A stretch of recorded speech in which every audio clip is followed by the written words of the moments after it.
My name's Sean. I'm 35 now, but this story begins when I was 22 and still trying to convince myself that blood meant something. I lived in a faded blue duplex just outside of Flagstaff, Arizona, back when gas was cheap and my dreams still had sharp edges. I didn't have much: a beat-up Chevy, a shelf of books I never lent out, and a job shelving groceries at a place that smelled like bleach and overripe bananas. But I had hope, and I had a family, or so I thought. I grew up in a household that ran on control, not love. My father was the kind of man who saw emotions as weakness, and my mother, well, she'd look at him before answering any question, like she needed permission to speak. I was the oldest of four, the trial run, as my dad liked to joke. My siblings, two sisters and a younger brother, learned early on that the safest place to stand was behind someone else, usually me. I tried to be the good son, did everything they asked, even when it didn't make sense. I worked extra hours to help cover bills when Dad was between jobs, which was often, and I always took the fall when my brother messed up. Still, I wasn't the favorite. I was the one they tested, the one they pushed just to see how far I'd bend. Turns out, I finally broke, at a rest stop off I-17, somewhere between nothing and nowhere. That's where they left me. But I'll get to that. We were on our way back from one of those awkward family trips my dad used to plan at the last minute. No real destination, just an excuse to pile us all into the van and pretend we were normal. That weekend, we'd driven out to Sedona, wandered around some dusty rock formations, and argued about where to eat lunch like it was a competitive sport. I hadn't wanted to go. I had shifts to cover and barely enough gas money, but they insisted, said I was being selfish, said it would be good for bonding. So there I was, wedged in the back seat between my brother and a broken cooler, listening to static on the radio when we pulled into a rest stop. My mom turned around from the passenger seat with a strange smile. My dad told me to go stretch my legs, said I looked tired, said I could use some air. So I got out. The sun was brutal that day, high and glaring. I walked over to the vending machines to buy a bottle of water. That's when I realized I didn't have my wallet. I must have left it in the car. Only the car was gone. Vanished. At first, I thought they just moved it. Maybe parked on the other side. Maybe playing a joke. But after a minute, 5 minutes, 10, my stomach dropped. They were gone. No phone. No wallet. No ID. No clue what had just happened. There's a very specific kind of silence you hear when you've been abandoned. It isn't the absence of noise. Trucks were still roaring down I-17. Cicadas still screamed from the trees. But it was a silence that hid inside your chest. Like something collapsed in there. Something you didn't even know was load-bearing. I waited on that concrete bench for over an hour, first standing, then pacing, then sitting with my knees bouncing so hard I thought they'd snap. I kept staring down the highway like their van might appear again, maybe honking, someone leaning out the window laughing like it was all some cruel joke. A lesson, maybe. That's how they like to frame things. A lesson about independence. About not being so sensitive. About taking a joke. But they didn't come back. I walked up and down the rest stop a few times. Asked a trucker if he'd seen a van pull away, a dusty green Caravan with a cracked taillight and a family of 5 inside. He just shook his head, eyes kind but confused. I didn't know what to tell him. I couldn't say the words out loud yet. My family left me here on purpose. It sounded too insane. Like something you'd hear in a therapy session, not in real life. I checked every pocket 3 times. No wallet. No phone. Not even $1. The only thing I had was a folded receipt from a gas station in Sedona and a tube of chapstick. That night, I slept behind a soda machine. The air didn't cool down much even after the sun set, and every hour or so, a semi would rumble in and someone would look at me like I didn't belong. Because I didn't. I was just a kid in jeans and a sweat-stained t-shirt, sitting on concrete like a stray dog, pretending I still had a home. I told myself the same lie over and over. They'd be back tomorrow. Maybe it was a prank that had gone too far. Maybe my brother had convinced them to turn this into some kind of twisted test of character. Maybe my mom had regrets. Maybe my dad was just giving me time to figure things out. He always said that like he was Socrates and not a man who hadn't held a steady job in 10 years. But the sun rose the next day, and they didn't come. By noon, my mouth was dry as bone. I hadn't eaten since the day before, and water from a cracked fountain was the only thing keeping me upright. A kind older couple passed through, and I swallowed my pride long enough to ask for help. I told them I'd been stranded. Didn't mention by who. They gave me $20 and a peanut butter sandwich. That was the first real kindness I'd received in a long time. I hitchhiked north. It took 2 days to make it to Flagstaff. 2 days of getting picked up by strangers and explaining half-truths. Said my car broke down. Said I'd lost my wallet. Said my phone got stolen. Every lie made me feel smaller, like I was erasing pieces of myself just to survive. When I finally made it to a shelter on the edge of town, I walked in like a ghost. A volunteer asked if I needed help. I nodded, but didn't know what kind. I didn't want a bed, I wanted answers. I wanted someone to tell me this wasn't my fault. But they couldn't, because somewhere, deep down, I already knew it was. Not the part where I got left behind, but the part where I'd let them treat me like that for years and still kept showing up, still kept hoping, still kept trying. That was the real betrayal. Not theirs, mine. You'd be amazed how quickly you adjust when survival becomes routine. Within a week of that rest stop, I wasn't Sean, the oldest son, the college dropout with something to prove. I was just a guy trying to stay dry during monsoon season with a backpack full of nothing and shoes that were starting to peel apart at the soles. The shelter in Flagstaff was nothing special. Cots lined wall to wall. The smell of mildew and disinfectant lingered in every corner. Some folks were loud. Others stared into nothing. Nobody asked questions unless you offered answers, and even then, they didn't pry. It was the first time in my life I didn't feel judged, not because people didn't notice my situation, but because they'd all been through some version of it too. The first job I got was dishwashing at a diner off Route 66. It paid under the table, just enough for bus fare and a breakfast sandwich if I skipped lunch. The owner didn't care about my story. He just liked that I showed up early and didn't talk back. I'd scrub plates for 8 hours, then walk 2 miles back to the shelter because I didn't trust myself to spend the money on anything but basics. Every day felt like climbing out of a ditch with no ladder. But there was one thing they didn't take from me. I still had my name, my stubbornness, and, in the back of my head, this quiet voice that kept repeating, "You start over now. One dish at a time." The turning point wasn't dramatic. There was no miracle, just a moment. One of the regulars at the diner, this older guy named Hank, used to tip in change. One day he came back into the kitchen and said, "You always keep your head down like you're waiting to be punished. Stop that." He wasn't wrong. Somewhere along the way, I'd convinced myself I deserved what happened, that I'd failed my family somehow, that if I'd been stronger, kinder, more grateful, maybe they wouldn't have tested me like that. Maybe they wouldn't have left. But then I realized, people don't test the ones they love.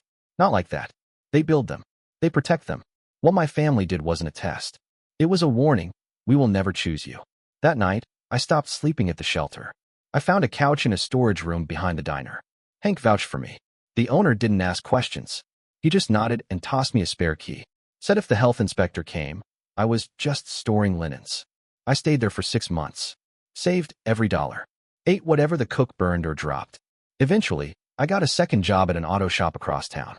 Then I rented a room. Then a better one. Then a studio. 1 year after they left me on that concrete bench, I had a bank account, a beat-up pickup with my name on the title, and a job that paid actual taxes. I also had silence. No calls. No texts. No apologies. And I didn't chase them. I was 35 when the phone rang. Same number I'd blocked a decade ago, now trying a different line, a new area code, but the same old ghosts. I almost didn't answer. I stood in the office of my small auto repair business, hands covered in grease, watching the name light up on the ancient landline I kept mostly for vendors. I could have let it ring. I should have, but I picked up. And just like that, 13 years of silence unraveled in seconds. It was my mother's voice, brittle and sugar-coated, like she'd practiced sounding casual. She said they'd been meaning to reach out. Said they missed me. Said they always knew I'd do well for myself, like my survival was some kind of compliment to them. I didn't say a word, just listened. Then came the laughter, not mine, theirs. My brother in the background, snorting like a teenager, chiming in with something about how I passed the test. I felt it hit my chest like a punch. A test. That's what they were calling it now. Leaving me stranded in the Arizona desert without food, money, or a phone that was just a test. Like I was some lab rat, and my trauma was a cute social experiment. I hung up. They tried again. Left a voicemail that said they were proud of me, that they always believed in me, as if abandoning me was part of some grand plan to help me grow. You'd think I'd be numb after all that time, but I wasn't. I shook. Not with sadness, with rage. The kind of quiet, focused rage that only builds when you've carried something for too long. I blocked every number. I didn't tell my wife. Not then. She knew bits of my story, but I'd never shared the full version. I hadn't wanted to bring that poison into our life, into our little house outside Prescott, into our daughter's bedtime stories, into the garage where I rebuilt engines in a piece of myself every day. but something had cracked open. That call didn't just remind me of what they did. It made me wonder what would happen if they ever came back for real. I didn't have to wonder long. 3 months later, they showed up. Not just one of them. All of them. They parked outside my shop like it was a surprise visit from old friends. My mother, dressed like she thought we were still living in 1997. My dad, all slumped pride and fake humility. And my brother, still smug, still loud, still trying to make every room his stage. They said they needed help. Money, mostly. My dad's pension had dried up. The house had been foreclosed on. My brother, despite years of potential, hadn't held a job longer than a season. They were tired. They were struggling. And now, suddenly, they remembered I existed. They kept calling me family. I looked at them, not with hate, but with clarity. These were not my people. They were just strangers who once shared my last name and left me on a slab of concrete to figure out what I was worth. So I did something they never saw coming. I pulled out my wallet and handed them exactly $87. Enough for 3 Greyhound tickets back to whatever place they came from. That was it. I didn't yell. I didn't explain. I just told them the bus schedule and walked back inside. I locked the door. And for the first time in years, I felt something I didn't expect. Peace. I thought it would feel cleaner, slamming the door on them like that. I thought I'd walk back into the shop, wash the oil from my hands, and carry on with my day like I hadn't just watched the ghost of my childhood retreat into a dust cloud. But closure doesn't come with a clean floor and a locked door. That night, I sat at the kitchen table staring at a mug of cold coffee. My wife, Lila, noticed. She's the kind of woman who sees things without needing them explained. She didn't ask, not right away. Just slid a plate of pasta in front of me and sat down with that look, not pity, but presence. Like whatever weight I was carrying, she was already holding a corner of it. Eventually, I told her everything. I didn't mean to. I'd planned to bury it again, let the $87 be the end of it. But the words came out slow, like gravel, and once they started, I couldn't stop. I told her about the rest stop, about the waiting, about the weeks of dishwashing and hiding behind a soda machine, about the silence that came after. I didn't look at her while I spoke. I didn't want to see her eyes. I was afraid of what I'd find there, horror, disgust, or worse, sympathy. But when I finally looked up, she wasn't crying. She wasn't even blinking. She said one thing. You didn't deserve that. Simple. Steady. Not as comfort, but as fact. I think I broke a little, hearing that. Because no one had ever said it. Not out loud. Not clearly. Not without a but attached. Not you didn't deserve that, but you're stronger for it. Not you didn't deserve that, but maybe they didn't know better. Just, you didn't deserve that. She held my hand for a long time. Said nothing else. Didn't need to. The next morning, I went to work like always. But something in me had shifted.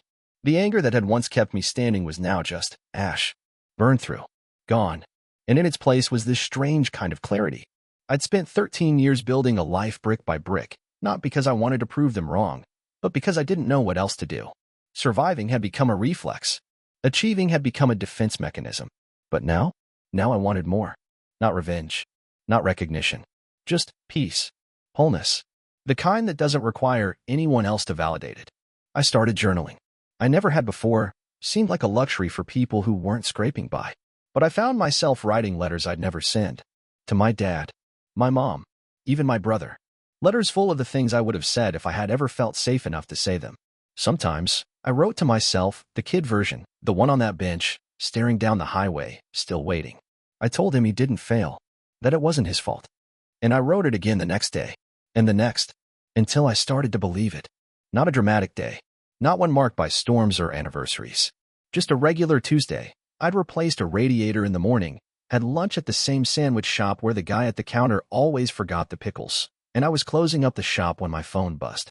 A number I didn't recognize. No voicemail this time. Just a text. Hey, I know you probably don't want to hear from me, but Mom's sick. Real sick. She's asking for you. My brother. I stared at the message so long I forgot I was still holding a wrench. My hand ached before I realized how tight I'd gripped it. I locked the screen. Unlocked it. Read the message again. Part of me didn't believe it. Not because I thought he was lying about her being sick, but because I couldn't believe she'd asked for me. That word, asking, it knocked something loose. After everything, she was asking me. Not for money. Not for a ride. Not for a favor she wouldn't acknowledge later. But for me. I didn't answer right away. I went home. Didn't tell Lila. Not yet. Sat on the porch while our daughter chased fireflies with a plastic jar and pretended the world was simple. I didn't sleep that night. I kept trying to imagine her face. Not how she looked back then, not the sharp lines and thin-lipped disappointment, but how she looked now. 13 years older. Fragile maybe. Tired. Real. And for the first time in a long time, I didn't know what I was supposed to feel. Part of me wanted to go. Not for her, for me. To look her in the eye and ask why. To stand in the same room with the woman who helped abandon me and see if she even recognized what she did. But another part of me, the part I'd spent over a decade building up from nothing, knew better. Closure doesn't always mean peace. Sometimes it's just reopening wounds that we're finally starting to scar over. The next morning, I told Lila. She listened. She didn't tell me what to do. Just said, if you go for yourself. Not for them. Not to fix anything. Just for truth, if you need it. And that stuck with me. Because truth, real truth, isn't about reconciliation. It's about finally seeing things as they are, not how you hoped they'd be. I drove back to the place I swore I'd never see again. Didn't tell anyone where I was going, not even Lila. I just packed an overnight bag, filled the truck with gas, and pointed it south. I figured if I thought too hard about it, I'd change my mind. The miles peeled away like old skin. Familiar signs blurred past: Camp Verde, Montezuma Castle, rest stops I didn't stop at. When I hit the stretch of I-17 where they'd left me, something in my chest tightened, like muscle memory had its own version of trauma. The hospital was in Phoenix. Not a fancy one. Just a beige block tucked between strip malls and a dying palm tree that hadn't seen water in a month. I parked but didn't get out right away. Just sat there, engine ticking, hands still on the wheel. 13 years. You don't forget the people who throw you away. But sometimes you forget the face of the person you were when it happened. I walked into the building with the same feeling I had at 17 when I got caught shoplifting a pack of gum, like guilt was stitched into my skin even though I hadn't done anything wrong. The woman at the front desk asked who I was there to see. I said my mother's name. She looked at the chart, gave me a room number, and didn't ask for ID. That part surprised me. The hallway smelled like antiseptic and melted plastic. Each step echoed. When I walked into the room, my brother was there. Older now, but not grown. Still had that same shrug instead of apology posture. He looked up like I'd just walked in from the bathroom instead of from a different life. Hey, he mumbled. She's awake. Sometimes. I didn't answer. My mother lay on the bed like a shadow of herself. Her hair had gone white in strands, her skin almost translucent. Oxygen hissed from a machine by her side, slow and steady like an apology no one could speak. She didn't open her eyes when I sat down. I didn't hold her hand. I just looked at her and waited to feel something: regret, sadness, maybe even relief. But what I felt was stranger. Pity. For a woman who chose comfort over confrontation. Who chose loyalty to a broken husband and a spoiled son over the one child who stood up, again and again, until she left him behind. She stirred once. Lips moved. I leaned closer. She whispered a name. Not mine. Eric. Of course. That was all I needed. I stood, nodded at my brother, and left the room without a word. Back in the parking lot, I sat in my truck and finally exhaled. Closure doesn't come with words. Sometimes it comes with silence, the kind you walk away from without needing anything back. 2 days after I got back from Phoenix, I was in the garage, elbows deep in a carburetor, when my daughter came in holding a juice box and wearing those butterfly clips she insists are lucky. She's 7, all wide eyes and bigger questions than her body should be able to hold. She sat on the stool across from me, swinging her legs, silent for longer than usual. That's how I knew something was coming. Daddy, she asked finally, do you have a mom? That's how she said it. Not did you, do you? Present tense. Like it had only just occurred to her I might have come from someone too. I wiped my hands on a rag, sat down beside her, and looked into a face that shared pieces of mine. Same nose, same stubborn brow, same tendency to ask questions that stick in your ribs long after they're asked. I thought about lying, telling her something soft, something clean, that my mom lived far away, that we weren't close, that we had different lives and different paths, and sometimes grown-ups just grow apart. But lying to your kid about who you are only makes them feel like they're supposed to do the same. So I told her the truth. I said, yes, I do, but I don't see her. She made some choices that weren't kind, and I had to choose something better for me. For you. She thought about it, sipped her juice, then asked the second question that cracked something open in me. Do you still love her? Now that one almost knocked me over. Because how do you explain the kind of love that's shaped like an echo? The kind that used to live inside you, but now only shows up in dreams or shadows or songs you haven't heard in years. I didn't know how to answer. Not for a 7-year-old. So I said the only thing I knew to be real. I don't know, I said. But I love you. So much, it makes everything else less loud. She seemed satisfied with that. Got off the stool, handed me her empty juice box like it was the final word, and ran off to chase the dog around the yard. And I sat there, holding that crumpled box like it meant something sacred. Because it did. Because for all the damage they caused, for all the silence, the tests, the abandonment, I didn't pass it on. Whatever curse had run through my family, I didn't let it make a home in her. That was the only thing that mattered.